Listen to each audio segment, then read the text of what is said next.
सातों वारों का आसरा, भरियो पियर और सासरा, कहते सुनते हुंकार भरते, सभी के भंडार भरे, सातों देवों को सत सत नमन।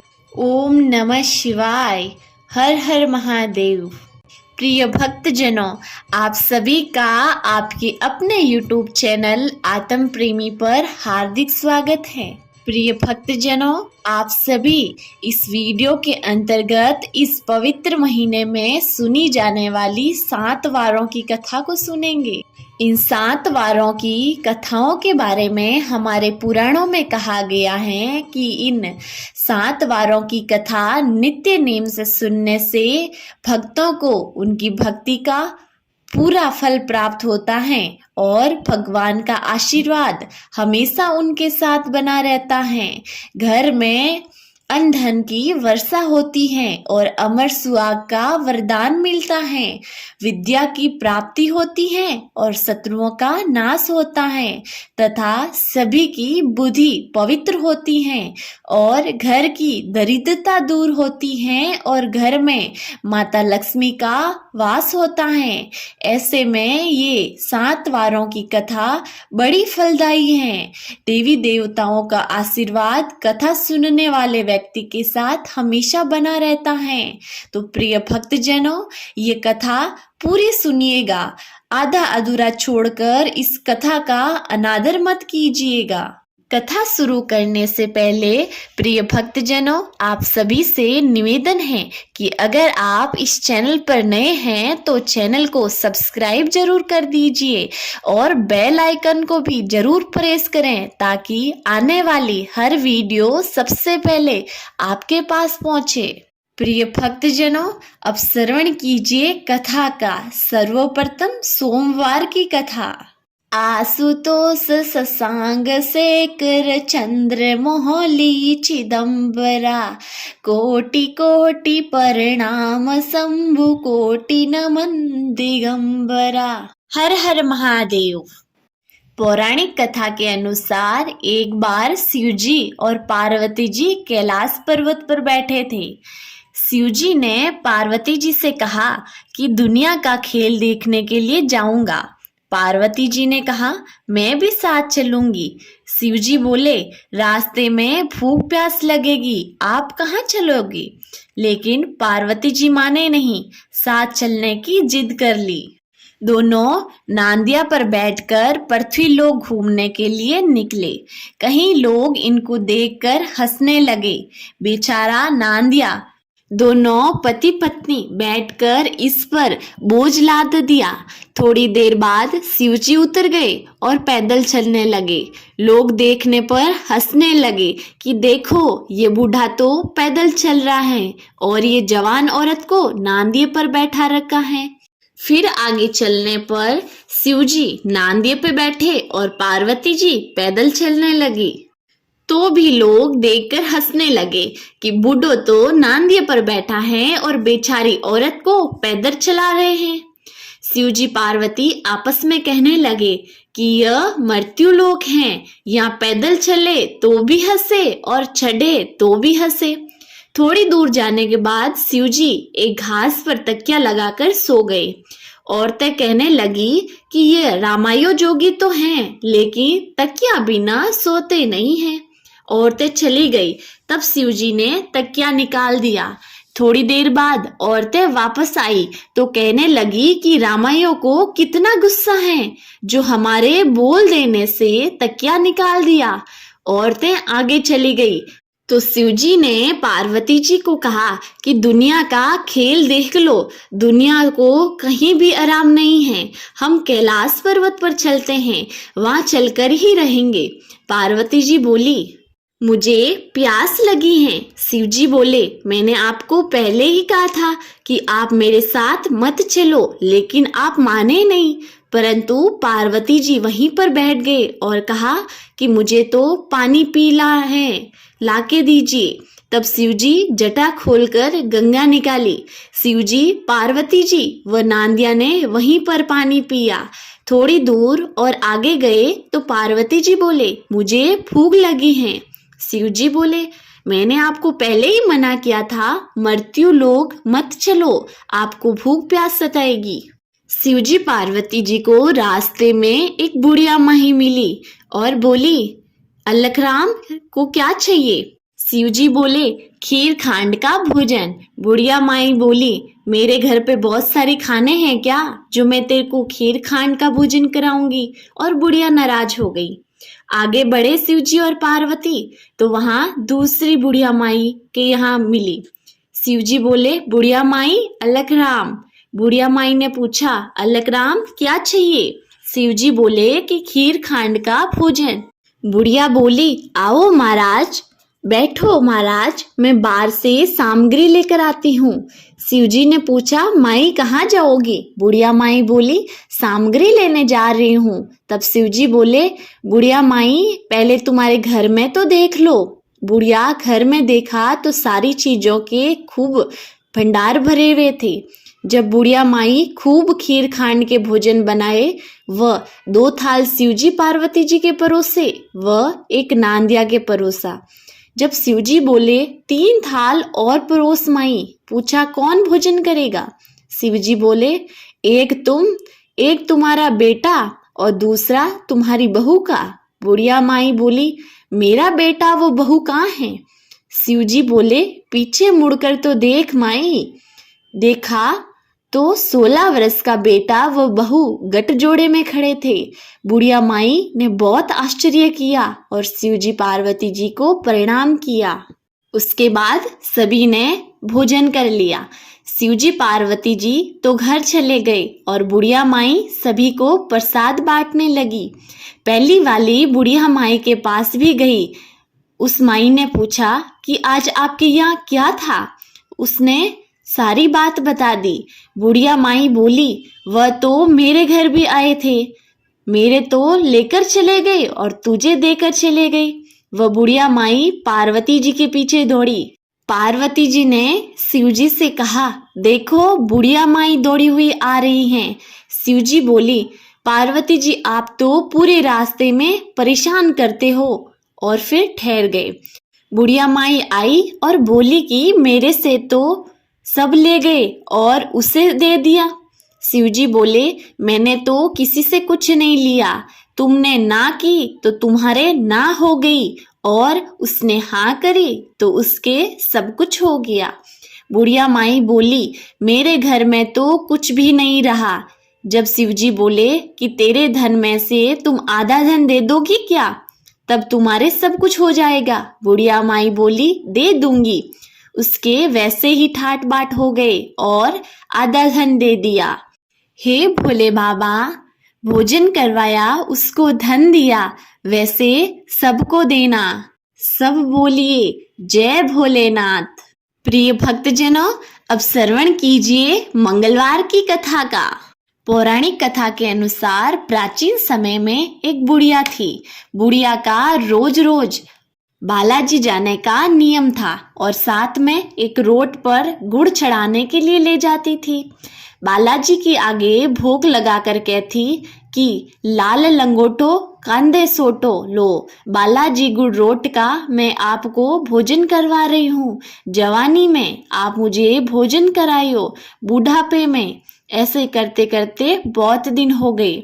बुढ़िया के बेटे की बहू आई। थोड़े दिन तो बहू नई नहीं थी, जब तक कुछ बोली नहीं। एक दिन बालाजी के रोट चढ़ाने जाती, तब बहू कहती कि ये कितने दिन चलेगा। बहू तो सासू का मंदिर जाना व रोट चढ़ाना बंद करवा देती हैं, लेकिन सासू जी तो इस नियम का जरूर पालना करते। अब वह तो नियम में बाधा आते ही भूखे प्यासे कमरे में जाकर सो गई। भूखे प्यासे रहते हुए 5-6 दिन हो गए जब बालाजी सपने में आए और कहा, जो ले बुढ़िया माई लाल लंगोटो कांधे सोटो, तुमने मुझे दिया जवानी में, मैं तुझे दे रहा हूँ बुढ़ापे में। खा बुढ़िया माई रोट। जब बुढ़िया बोली, आज तो आप मुझे भोजन करवा दोगे, लेकिन कल सुबह कौन भोजन करवाएगा? जब हनुमान जी बोले, मैं भोजन करवाऊंगा। हनुमान जी तो रोज रोटी चूरमे का भोजन करवा कर चले जाते। इधर घर में खिराना बिराना हो गई, अन्नदाता रूठ गए। बहू ने मन में विचार किया कि मैंने सासू जी के आड़ी लगाने से इधर दरिद्रता आई। इतने दिन हो गए, ऊपर जाकर सासू जी का हालचाल पूछ कर आऊं। बहू ऊपर जाकर कमरा का दरवाजा खोल दी देखी तो दंग रह जाती। सासू जी तो रोट चूरमे का भोजन कर रही है।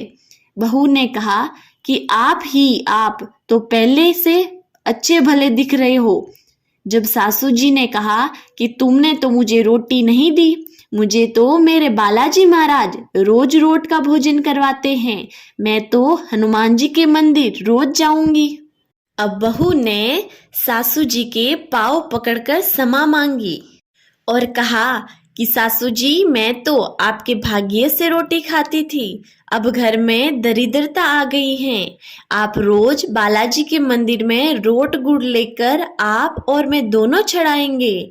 बालाजी महाराज, जैसे सासू का सत रखा वैसे ही सबका रखना। उस दिन से बालाजी की आराधना सभी लोग करने लगे। जय श्री राम, जय हनुमान। प्रिय भक्तजनों, अब श्रवण कीजिए बुधवार की कथा का। वक्रतुंड महाकाय सूर्यकोटि समप्रभ, निर्विघ्न कुरु मे देव, सर्व कार्येषु सर्वदा मंत्र। बोलिए गणेश भगवान की जय। पौराणिक कथा के अनुसार एक साहूकार का बेटा था। बुधवार के दिन वह अपनी बहू को अपने घर ले जाने के लिए निकला। जब माँ ने उससे मना किया कि बेटा आज बुधवार है, कल निकल जाना, बेटे ने कहना नहीं माना। रास्ते में दो चोर मिले। वे चोर कहीं से चोरी करके भागते हुए छिप गए। राजा के सिपाही ने इनको पकड़कर खूब मारा, लेकिन इनके पास तो कुछ धनमाल नहीं था, तो इसको छोड़ दिया। वह तो सीधे ससुराल गया और अपने सासू जी को कहा कि आपकी बेटी को भेजो। सासू जी ने कहा, मैं तो आज बुधवार को है, बुधवार को बेटी को नहीं भेजूंगी, एक दिन आगे पीछे जाओ। लेकिन वह ससुराल में भी जिद करके बुधवार के दिन सीख लेके ससुराल से निकला तो रास्ते में 5 वर्ष का बेटा गुम गया। जब उनको समझ आया कि बैठे सोते परेशानी आ गई, सभी के मना करने के बावजूद भी घर छोड़ा। फिर वह प्रण लेता है कि बुधवार के दिन कभी घर नहीं छोड़ूंगा। जब 2 दिन के बाद ढूंढने पर बेटा वापस मिल गया, घर पहुंचकर माँ से माफी मांगी और सारा वृतांत अपनी माँ को सुनाया। फिर माँ बेटे ने गांव में हेरा फिराया कि बुधवार के दिन बहू बेटी को अपने ससुराल नहीं जाना चाहिए। इसी मान्यता के अनुसार आज के दिन भी किसी भी घर में ना तो बहू को ससुराल लाया जाता है और ना ही किसी बेटी को अपने पीहर भेजा जाता है। बोलिए गणेश भगवान की जय। प्रिय भक्तजनों, अब श्रवण कीजिए गुरुवार या बृहस्पतिवार की कथा का। श्रीमन नारायण नारायण हरे हरे, तेरी लीला सबसे न्यारी न्यारी हरि हरि। भजमन नारायण नारायण हरि हरि, जय जय नारायण नारायण हरि हरि। पौराणिक कथा के अनुसार एक दिन इंद्रदेव बड़े अहंकार से अपने सिंहासन पर बैठे थे और बहुत से देवता, ऋषि, गंधर्व, किन्नर आदि सभा में उपस्थित थे। जिस समय बृहस्पति जी वहां पर आए तो सब उनके सम्मान के लिए खड़े हो गए, परंतु इंद्र गर्व के मारे खड़े नहीं हुए। यद्यपि वह सदैव उनका आदर किया करते थे। बृहस्पति जी अपना अनादर समझते हुए वहां से उठकर चले गए। तब इंद्रदेव को बड़ा शौक हुआ कि देखो, मैंने गुरुजी का अनादर कर दिया, मुझसे बड़ी भूल हो गई। गुरुजी के आशीर्वाद से ही मुझको ये वैभव मिला है। उनके क्रोध से ये सब नष्ट हो जाएगा, इसलिए उनके पास जाकर उनसे क्षमा मांगनी चाहिए, जिससे उनका क्रोध शांत हो जाए और मेरा कल्याण होए। ऐसा विचार कर इंद्र उनके स्थान पर गए।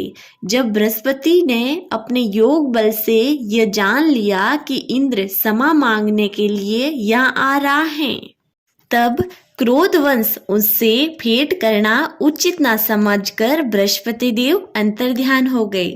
जब इंद्रदेव ने बृहस्पति जी को घर पर न देखा तो निराश होकर लौट आए।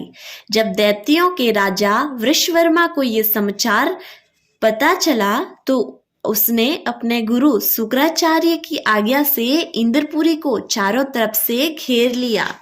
गुरु की कृपा न होने के कारण देवता हारने व मार खाने लगे। तब उन्होंने ब्रह्मा जी को विनय पूर्वक सब वृत्तांत सुनाया और कहा कि महाराज, दैत्यों से किसी प्रकार से बचाइए। तब ब्रह्मा जी कहने लगे कि तुमने बड़ा अपराध किया है, जो गुरुदेव को क्रोधित कर दिया। अब तुम्हारा कल्याण इसी में हो सकता है कि त्वष्टा ब्राह्मण का पुत्र विश्वरूपा बड़ा तपस्वी और ज्ञानी है, उसे अपना पुरोहित बनाओ तो तुम्हारा कल्याण हो सकता है।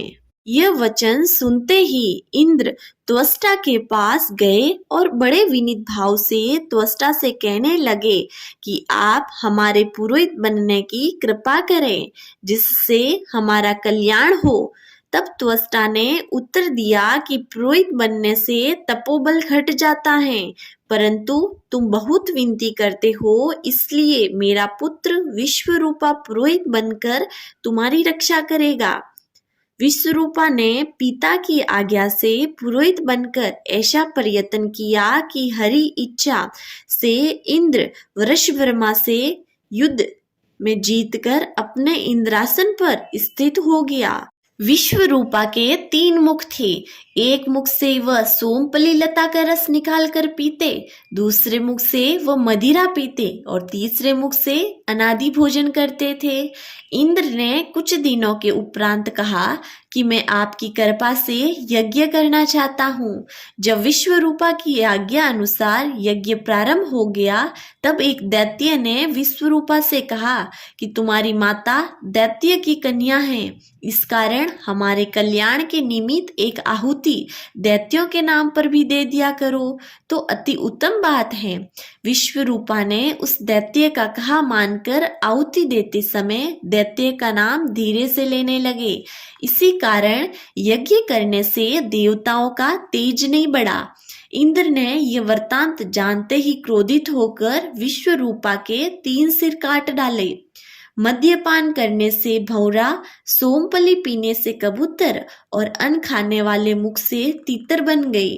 विश्वरूपा के मरते ही इंद्र का स्वरूप ब्रह्म हत्या के प्रभाव से बदल गया। देवताओं के 1 वर्ष तक पश्चाताप करने पर भी ब्रह्मा जी बृहस्पति जी के सहित वहां आए। उस ब्रह्मा हत्या के 4 भाग किए, उसमें से 1 भाग पृथ्वी को दिया। इस कारण कहीं कहीं धरती ऊंची नीची और बीज बोने के लायक नहीं होती। साथ ही ब्रह्मा जी ने ये वरदान दिया, जहाँ पृथ्वी में गड्ढा होगा, कुछ समय पाकर स्वयं भर जाएगा। दूसरे वृक्षों को जिसमें उनमें से गोद बनकर रहता है, इस कारण गूगल के अतिरिक्त सब गोंद अशुद्ध समझे जाते हैं। वृक्षों को ये वरदान दिया कि ऊपर से सूख जाने पर जड़ फूट जाती हैं। तीसरा भाग स्त्रियों को दिया, इस कारण स्त्रियां हर महीने रजस्वला होकर पहले दिन चांडालनी, दूसरे दिन ब्रह्माघातिनी, तीसरे दिन धोबीन के समान रहकर चौथे दिन शुद्ध होती हैं। और संतान प्राप्ति को उनको वरदान मिला कि जिस चीज में डाला जाएगा वह बोझ में बढ़ जाएगी। इस प्रकार इंद्र को ब्रह्म हत्या के पाप से मुक्त किया। जो मनुष्य इस कथा को पढ़ता या सुनता है, उसके सब पाप बृहस्पति जी महाराज की कृपा से नष्ट हो जाते हैं। बोलिए बृहस्पति महाराज की जय। प्रिय भक्तजनों, अब श्रवण कीजिए शुक्रवार की कथा का। या देवी सर्वभूतेषु शान्तिरूपेण संस्थिता, नमस्तस्ते नमस्तस्ते नमस्तस्ते नमो नमः। पौराणिक कथा के अनुसार सास बहू थी। सासू रोज शुक्र भगवान की पूजा करती थी और भगवान को ऊपर आले में रख देती थी। एक दिन सासू तीर्थ जाने लगी तो सासू ने बहू से कह कर गई कि मेरे शुक्र भगवान की पूजा करना मत भूलना। इतना कहकर सासू तो तीर्थ चली गई। बहू घर का सारा काम करती लेकिन शुक्र भगवान की पूजा नहीं करती।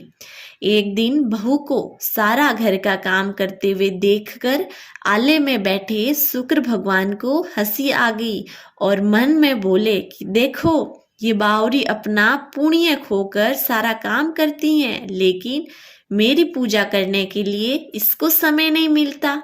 शुक्र भगवान को हंसते हुए देखा तो बहू को गुस्सा आ गया और घर की काम वाली को कहा कि भगवान मुझे देखकर हंसते हैं तो तुम अपने घर लेकर चली जाओ। काम वाली बोली कि मेरे घर में भी बेटा बहू हैं, घर तो मैं नहीं ले जाऊंगी, आप कहो तो गड्ढा करके दरवाजे के आगे दबा देती हूँ। बहू बोली ठीक है। काम वाली ने भगवान को घर के आगे गड्ढे करके दबा दिया। थोड़े दिन बाद ही घर में तितर बितर होने लगे, घर में टोटा पड़ने लगा और दरिद्रता आ गई। जब बेटे ने अपनी बहू को कहा कि ये क्या हो रहा है, मेरी माँ के जाते ही घर की स्थिति बिगड़ने लग गई है। जब बहू ने बेटे से कहा कि आपकी माँ सभी साथ में बांध कर ले गई हैं, बेटे ने माँ को चिट्ठी देकर बुलाया। माँ घर आई तो घर की हालत देखकर बहुत दुखी हुई, लेकिन थोड़ी देर में माँ को ध्यान आया तो वो आले में भगवान शुक्र के दर्शन करने के लिए गई। आले में शुक्र भगवान को बैठा हुआ नहीं देखा तो माँ ने माथा ठनका और बहू को बुलाकर पूछा कि मेरे शुक्र भगवान कहाँ गए। तब बहू बोली कि शुक्र भगवान तो मेरे ऊपर हंसे, मैं तो काम वाली के हाथ से दरवाजे के बाहर गड्ढा करके दबा दिया। सासू तो जल्दी से उठकर बेटे से गड्ढा खुदवाकर अपने शुक्र भगवान को उठाकर स्नान करवाकर पूजा पाठ किया और वापस आले में स्थापना की और माफी मांगी। फिर कहा कि मेरे बहू ना समझ है, उसको माफ कर दो। बेटा बहू ने अपने हाथ से पूजा की और बोले कि हमसे चूक हो गई, इस बार माफ करो, अब रोज आपकी पूजा करेंगे। अगले दिन से ही घर में वापस बढ़ोतरी होने लगी, वापस नवनिधि तेरस सिद्धि हो गए, सभी आनंद से रहने लगे। शुक्र भगवान उन पर प्रसन्न हुए, वैसे सभी पर होना। बोलिए शुक्र भगवान की जय। प्रिय भक्तजनों, अब श्रवण कीजिए शनिवार की कथा का। एक समय सूर्य, चंद्रमा, मंगल, बुध, बृहस्पति, शुक्र, शनि, राहु और केतु इन ग्रहों में आपस में झगड़ा हो गया कि हम सब में सबसे बड़ा कौन है। सब अपने आप को बड़ा कहते थे। जब आपस में कोई निश्चय न हो सका तो सब के सब आपस में झगड़ते हुए इंद्रदेव के पास गए और कहने लगे कि आप सब देवताओं के राजा हो, इसलिए आप हमारा न्याय करके बताओ कि हम 9 ग्रहों में से सबसे बड़ा कौन है। राजा इंद्र इसका प्रश्न सुनकर घबरा गए और कहने लगे कि मुझ में यह सामर्थ्य नहीं जो किसी को बड़ा छोटा कहूँ। मैं अपने मुख से कुछ नहीं कर सकता। हाँ, एक उपाय हो सकता है। इस समय पृथ्वी का राजा विक्रमादित्य दूसरों के दुखों का निवारण करने वाले हैं, इसलिए तुम सब मिलकर उन्हीं के पास जाओ, वही तुम्हारे दुखों का निवारण करेंगे। ऐसा वचन सुनकर सभी ग्रह देवता चलकर भूलोक में राजा विक्रमादित्य की सभा में जाकर उपस्थित हुए और अपना प्रश्न राजा के सामने रखा। राजा उनकी बात सुनकर बड़ी चिंता में पड़ गए कि मैं अपने मुख से किसको बड़ा छोटा बताऊं। जिसको छोटा बताऊंगा वही क्रोध करेगा। परंतु उनका झगड़ा निपटने के लिए एक उपाय सोचा। उन्होंने सोना, चांदी, कांसा, पीतल, सीसा, रागा, जस्ता, अभ्रक और लोहा 9 धातुओं के आसन बनवाए। सब आसनों को क्रम में, जैसे सोना सबसे पहले, लोहा सबसे पीछे बिछाए गए। इसके बाद राजा ने सब ग्रहों से कहा कि आप अपने अपने सिंहासनों पर बैठिए। जिसका सबसे छोटा जानिए, क्योंकि लोहा सबसे पीछा है और वह शनिदेव का आसन था। इसलिए शनिदेव ने समझ लिया कि राजा ने मुझको सबसे छोटा बना दिया है। इस पर शनि महाराज को बड़ा क्रोध आया और कहा कि राजा, तुम मेरे पराक्रम को नहीं जानते। सूर्य 1.5 महीने, बृहस्पति 13 महीने, बुध और शुक्र 1 महीने, परंतु एक राशि पर 2.5 से 7.5 साल तक मैं रहता हूँ। बड़े बड़े देवताओं को भी मैंने भीषण दुख दिया है। राजन सुनो, राम जी को 7.5 आई और वनवास हो गया। रावण पर आई तो राम लक्ष्मण ने सेना लेकर लंका पर चढ़ाई कर दी, रावण के कुल का नाश कर दिया। हे राजा, अब तुम सावधान रहना। राजा कहने लगे कि जो कुछ भाग्य में होगा देखा जाएगा। उसके बाद अन्य ग्रह तो प्रसन्नता के साथ चले गए, परंतु शनिदेव बड़े क्रोध के साथ 7.5 की दशा आई तो शनिदेव घोड़ों के सौदागर बनकर, राजा ने सौदागर के आने की खबर सुनी तो अश्वपाल को अच्छे अच्छे घोड़े खरीदने और उनका मूल्य सुनकर राजा चकित हो गए और तुरंत ही राजा को खबर दी। राजा उन घोड़ों को देखकर एक अच्छा सा घोड़ा चुनकर सवारी के लिए चढ़े। राजा घोड़े की पीठ पर चढ़ते ही घोड़ा जोर से दौड़ा। बहुत दूर तक एक बड़े जंगल में जाकर राजा को छोड़कर अंतर्ध्यान हो गया। इसके बाद राजा अकेले जंगल में भटकता फिरता रहा। बहुत देर के पश्चात राजा भूख और प्यास से दुखी होकर भटकते भटकते एक ग्वाले को देखा। ग्वाले ने राजा को प्यास से व्याकुल देखकर पानी पिलाया। राजा की अंगुली में एक अंगूठी थी, उसे निकालकर प्रसन्नता के साथ ग्वाले को दे दी और शहर की ओर चल दिए। राजा शहर की ओर पहुंचकर एक सेठ की दुकान में जाकर बैठ गया और आपको उज्जैन का रहने वाला तथा अपना नाम वीका बताया। सेठ ने उसको कुलीन मनुष्य समझकर जल आदि पिलाया। भाग्यवंश उस दिन सेठ की दुकान की बिक्री बहुत अधिक हुई। तब सेठ उसको भाग्यवान पुरुष समझकर भोजन करवाने के लिए अपने साथ घर ले गया। भोजन करते समय राजा ने आश्चर्य की बात देखी कि खूंटी पर हार लटक रहा है और वह खूंटी उस हार को निगल रही है।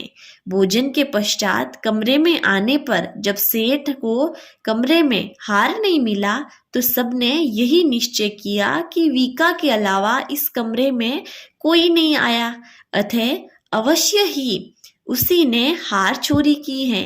परंतु वीका ने हार लेने से मना कर दिया। इस पर 5-7 आदमी इकट्ठे होकर उसको फौजदार के पास ले गए। फौजदार ने उसको राजा के सामने उपस्थित कर दिया और कहा कि ये आदमी तो भला प्रतीत होता है लेकिन चोर मालूम नहीं होता, परंतु सेठ का कहना है कि इसके अलावा कोई घर में नहीं आया, अवश्य ही इसी ने चोरी की है। तब राजा ने आज्ञा दी कि इसके हाथ पैर काटकर चौरंगिया किया जाए। राजा की आज्ञा तुरंत पालन किया गया और वीका के हाथ पैर काट दिए। इस प्रकार कुछ समय व्यतीत होने पर एक तेली उसको अपने घर ले गया और कोल्लू पर उसको बैठा दिया। वीका उस समय बैठा तो जुगान से बैल हाँकता रहा। शनि की दशा समाप्त हो गई और एक रात को वर्षा ऋतु के समय मल्हार राग गाने लगा। उसका गाना सुनकर राजा की कन्या उस राग से मोहित हो गई और दासी को खबर लेने के लिए भेजा कि देखती हैं कि तेली के घर में चौरंगिया राग गा रहा है। दासी ने महल में आकर राजकुमारी को सब वृत्तांत सुना दिया। बस उसी क्षण राजकुमारी ने अपने मन में यह प्रण कर लिया कि चाहे कुछ भी हो, मैं इस चौरंगिया के साथ विवाह करूंगी। प्रातःकाल होते ही जब दासी ने राजकुमारी को जगाना चाहा, तो राजकुमारी अनसत व्रत लेकर पड़ी रही। तब दासी ने रानी के पास जाकर राजकुमारी के न उठने का वृतांत कहा। रानी ने तुरंत ही वहां पर आकर राजकुमारी को जगाया और उसके दुख का कारण पूछा। तो राजकुमारी ने कहा कि माताजी, मैंने ये प्रण लिया है कि तेली के घर में जो चौरंगिया हैं उसी से विवाह करूंगी। माता ने कहा, पगली क्या बात कर रही है, तुझको किसी देश के राजा के से विवाह करना है। कन्या कहने लगी, माताजी मैं अपना प्रण कभी नहीं तोड़ूंगी। माता चिंतित होकर ये बात राजा को बतलाई। जब महाराज ने भी आकर समझाया कि अभी देश देशांतर में अपने दूत भेजकर सुयोग्य, रूपमान और बड़े से बड़ा गुणी राजकुमार के साथ विवाह करवाऊंगा, ऐसी बात तुमको कभी नहीं विचारनी चाहिए। कन्या ने कहा, पिताजी मैं अपने प्राण त्याग दूंगी, परंतु दूसरे से विवाह नहीं करूंगी। इतना सुनकर राजा ने क्रोध से कहा कि यदि तेरे भाग्य में ही ऐसा लिखा है तो तेरी इच्छा हो वैसा कर। राजा ने तेली को बुलाकर कहा कि तेरे घर में चौरंगिया हैं, उसके साथ मैं अपनी कन्या का विवाह करना चाहता हूँ। तेली ने कहा, यह कैसे हो सकता है, कहाँ आप राजा और कहाँ वह तेली। परंतु राजा ने कहा कि भाग्य में लिखे हुए को कोई नहीं टाल सकता, अपने घर विवाह की तैयारी करो। राजा ने उसी समय तोरण और वंदनवार लगवाकर अपनी राजकुमारी का विवाह चौरंगिया बना विक्रमादित्य के साथ कर दिया। रात्रि में जब विक्रमादित्य और राजकुमारी महल में सो रहे थे, तब आधी रात को शनिदेव ने स्वप्न में आकर कहा कि राजा कहो, मुझको छोटा बतलाकर तुमने कितना दुख उठाया। राजा ने क्षमा मांगी। शनिदेव प्रसन्न होकर विक्रमादित्य को हाथ पैर दिए। तब राजा ने कहा कि महाराज मेरी प्रार्थना स्वीकार करें कि जैसा दुख आपने मुझे सौंप दिया ऐसा और किसी को नहीं देना। शनिदेव ने कहा कि तुम्हारी ये प्रार्थना स्वीकार है। जो मनुष्य मेरी कथा सुनेगा या कहेगा उसको मेरी दशा में कभी किसी प्रकार का दुख नहीं होगा, और जो नित्य ही मेरा ध्यान करेगा या चिट्टियों को आटा डालेगा उसकी सभी मनोकामनाएं पूरी होगी। इतना कहकर शनिदेव अपने धाम चले गए। राजकुमारी की आंख खुली और उसने कहा कि हाथ पैर सही सलामत देखे तो आश्चर्य करने लगी। उसको देखकर राजा ने अपना समस्त हाल कहा कि मैं उज्जैन का राजा विक्रमादित्य हूँ। यह बात सुनकर राजकुमारी अत्यंत प्रसन्न हुई। प्रातःकाल राजकुमारी से उसकी सखियों ने पूछा तो उसने अपने पति का समस्त वृत्तांत कह सुनाया। तब सब ने प्रसन्नता प्रकट की और कहा कि ईश्वर ने आपकी मनोकामना पूर्ण कर दी। जब उस सेठ को ये बात सुनी तो वो विक्रमादित्य के पास आया और राजा विक्रमादित्य के पैरों में गिरकर क्षमा मांगने लगा कि आप पर मैंने चोरी का झूठा आरोप लगाया, अतः आप मुझको दंड दें। राजा ने कहा, मुझ पर शनिदेव का कोप था, इस कारण ये सब दुख मुझको प्राप्त हुए, इसमें तुम्हारा कोई दोष नहीं है। तुम अपने घर जाकर अपना कार्य करो। सेठ बोला कि मुझे तभी शांति होगी जब आप मेरे घर चलकर प्रीत पूर्वक भोजन करेंगे। राजा ने कहा कि जैसी आपकी मर्जी है वैसा ही करें। सेठ ने अपने घर जाकर अनेक प्रकार के सुंदर भोजन बनवाए और राजा विक्रमादित्य को प्रति भोज दिया। जिस समय विक्रमादित्य भोजन कर रहे थे, एक अत्यंत आश्चर्य की बात सबको दिखाई दी। जो खूंटी पहले हार निकल गई वह अब हार उगल रही हैं। जब भोजन समाप्त हो गया तो सेठ ने हाथ जोड़कर बहुत सी मोहरें राजा को भेंट की और कहा कि मेरे श्री कंवर नामक एक कन्या है, उसका पाणी ग्रहण आप करें। इसके बाद सेठ ने अपनी कन्या का विवाह राजा के साथ दिया और बहुत सा दान दहेज दिया। इस प्रकार कुछ दिनों तक वहां निवास करने के पश्चात विक्रमादित्य ने शहर के राजा से कहा कि अब मेरी उज्जैन जाने की इच्छा है। फिर कुछ दिनों बाद विदा लेकर राजकुमारी मनभावनी, सेठ की कन्या श्री कंवर तथा दोनों जगह से अनेक दास दासियां रथ और पालकियों सहित विक्रमादित्य उज्जैन की ओर चल दिए। जब शहर के निकट पहुंचे और पूर्ववासियों ने राह आने का संवाद सुना तो समस्त उज्जैन की प्रजा अगवानी के लिए आई। तब बड़ी प्रसन्नता से राजा अपने महल पधारे। सारे शहर में बड़ा महोत्सव मनाया गया और रात्रि में दीपमाला की गई। दूसरे दिन राजा ने शहर में ये सूचना करवाई कि शनिचर देवता सभी घरों में सर्वोपरि हैं। मैंने इनको छोटा बतलाया, इसी से मुझको ये दुख प्राप्त हुआ। इस कारण सारे शहर में शनिदेव की पूजा तथा कथा होने लगी। राजा और प्रजा अनेक प्रकार के सुख भोगते रहे। जो कोई शनिचर की कथा पढ़ता या सुनता है, शनिदेव की कृपा उसके सारे दुख दूर हो जाते हैं।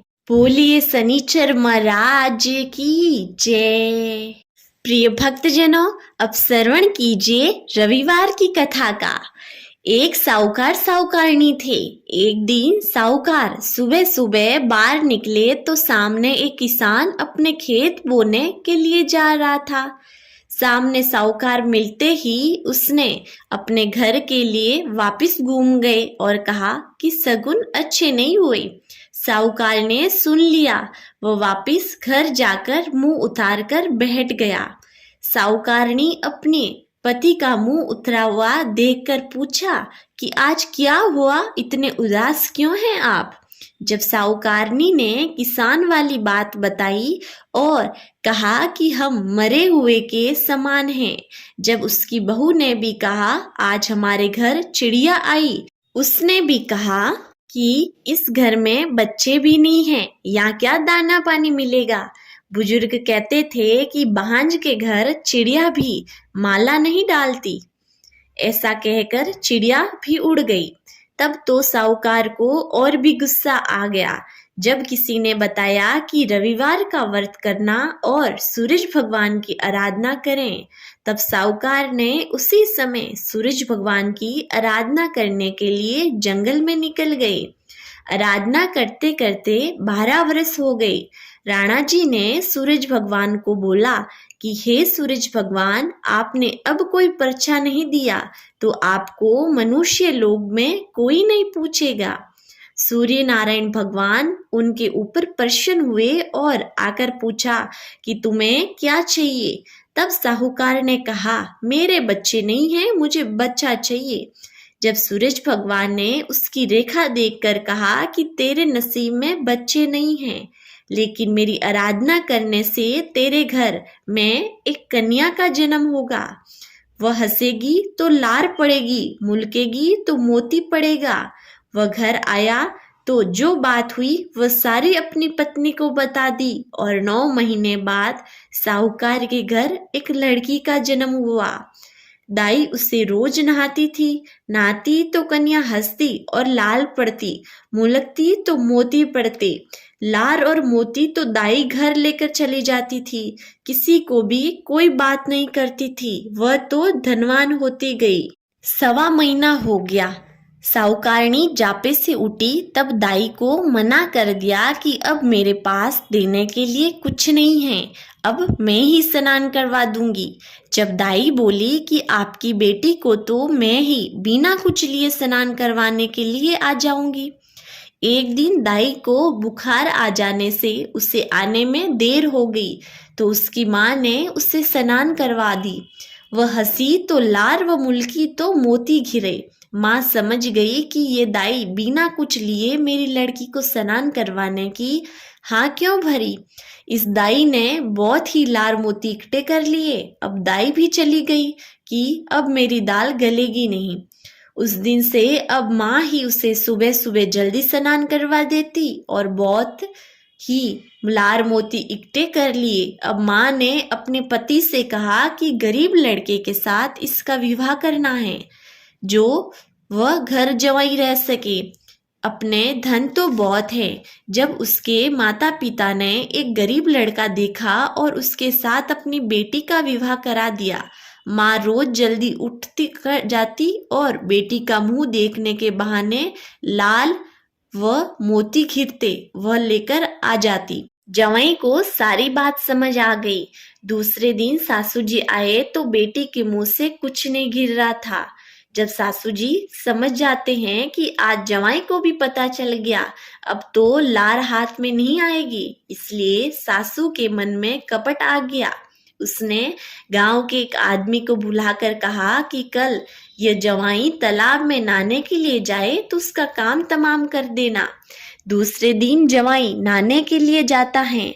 जब आदमी जवाई को मारने लगे, जब जवाई ने उसे देख लिया और पूछा कि भाई तुम मुझे क्यों मारना चाहते हो, जब वह आदमी सत्य बात बता दी, तेरे सासू जी ने जान से मारने के लिए एक लार देंगे। जब जवाई ने कहा कि तुम मुझे छोड़ दो, मैं तुम्हें 2 लार दूंगा। ऐसे करते करते 3 रविवार हो गए। चौथे दिन को सासू जी ने उस आदमी से कहा कि मेरे जवाई को मारकर उसका सिर और हड्डी पसली अलग कर दे और मुझे लाकर देना, मैं तुम्हें 16 लार दूंगी। अब आदमी जवाई का धड़ व हड्डी पसली लाकर उसकी सासू को दे देता है। सासू उसे मरे हुए जवाई को जंगल में फेंक देती हैं। उधर से सूरज भगवान और राणा जी निकले तो देखा कि मेरी दी हुई कन्या का पति यहाँ मरा हुआ कैसे पड़ा है। मेरी लड़की तो सूरज डूबने से पहले खाना खाती नहीं है और आज रविवार का व्रत है। जब भगवान साधु का रूप धारण करके हड्ड पसली लाते हैं और आप मनुष्य का रूप धारण करके सिर टोकरी में डालकर सिर पर लखर लेकर आते हैं। साधु बने हुए सूरज भगवान और राणा जी गांव में घूमे और सभी को कहा कि मेरे पेट में आग जैसे हो रहा है, इस कारण मुझे कोई छाछ पिला लाओ। गांव में रविवार को कोई छाछ नहीं करते। जब उसकी सासू हाड़ पसली में बिलोना की हुई छाछ उल्टी के रूप में वापस निकाल देती हैं। राणा जी सिर लेकर आए और उसके शरीर का अमृत का छांटा डाला तो वह उठकर बैठ गया। घर गया तो बहू बोली, अगले रविवार को मेरा नियम था कि सूरज डूबने से पहले खाना नहीं खाऊंगी, तो भी आप देरी से आए। जब जवाई अपनी सासू की सारी करनी बताई, जब बेटी को विश्वास आया और अपने पति को कहा कि अब हम यहाँ पर नहीं रहेंगे, धन के लोभ में अपनी बेटी का सुहाग छीन लेती हैं। ऐसी माँ का क्या करना, वह अपने अलग रहने लगे। माँ के लालच करने से दरिद्रता आ गई और बेटी के 9 निधि 9 सीधी हो गए। सूरज भगवान राणा दे जी सबकी बहू बेटियों को सुहाग दे और सबकी रक्षा करे। बोलिए सूरज भगवान की जय। प्रिय भक्तजनों, ये थी इस पावन महीने के 7 वारों की कथाएं। मुझे पूरी उम्मीद है आपको बहुत पसंद आई हैं। अगर पसंद आई हैं तो फिर से आपसे निवेदन है, चैनल को सब्सक्राइब करें और वीडियो को लाइक करें और कमेंट में ओम नमः शिवाय जरूर लिखें। मिलते हैं अगली वीडियो में नई कथा के साथ। तब तक के लिए हर हर महादेव।